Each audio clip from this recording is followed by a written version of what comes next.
If you're starting out on YouTube, you're probably wondering, how do you get subscribers? I started my channel 23 days ago with 0 subscribers, other than myself. I now have over 10 real people who found me organically and subscribed. I'm going to teach you 5 non-obvious lessons I learned to help you grow from 0. Before we get to the 5 lessons, you've got to build a foundation to start with.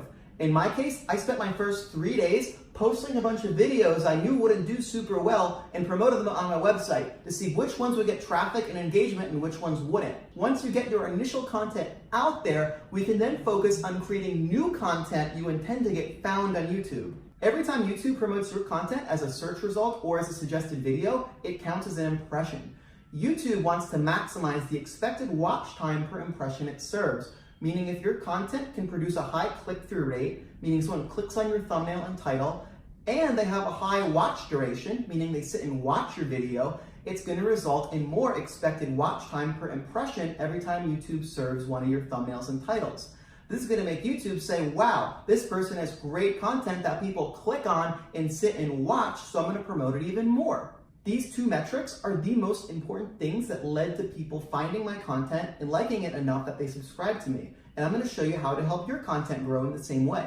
The first round of videos I made, I completely winged it. I knew what I was going to talk about, I just kind of did it unscripted, and for my thumbnail, I just kind of took a still frame and thought that'd be good. This is actually the worst performing thumbnail of my entire video collection.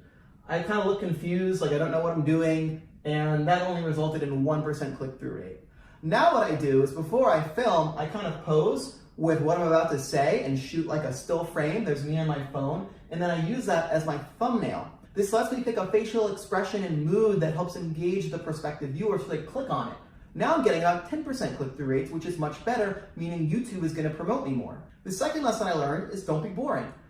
After you get some initial data, look at your retention graph. This shows me where people are watching to and when they drop off. You're always going to get a big drop off in the beginning, which I realized I was taking too long to cut to the chase, so I started making my intros shorter. I also realized that I got drop-offs like this when I would type on the computer or kind of scroll through things aimlessly, so I've cut those out. Third lesson I've learned is to use slides. If you don't want to use slides, maybe pick like props or other imagery to help you. This does 2 things. It helps you mentally organize what you want to talk about. I prepared this slide deck right beforehand, and now I don't need to do notes or anything else, and I can reuse this content later on as a blog post or something. The second thing slides and props can help with is editing. I usually do a bunch of takes and create one big long video and then chop it up later. When I have slides, I can visually see where the takes transition, so I can just go to each one and pick my best take. Lesson 4, prepare for people to dislike your videos. Rumor has it that you want to keep your like ratio above 50%, otherwise YouTube stops promoting your content. So I've noticed that I only get dislikes if the like percentage is high, meaning someone sees the video and only if there are already likes, that person dislikes it. Something about those likes bothers that person and they have to hit the dislike button to prove something. So what I do is I never like my own content. Post it out there and you'll usually get a few organic likes. Then, if someone comes and dislikes it, you have a reserve in your back pocket. You can come along and like it yourself, so you have 2 likes and 1 dislike, bringing your ratio to 2/3 instead of 50-50. Step 5, do not advertise your channel if you're aiming for organic growth. Why? Because it's gonna crush your audience retention. You're gonna get a lot of people who didn't mean to watch your video. They're gonna be like, what is this? And hit the back button right away.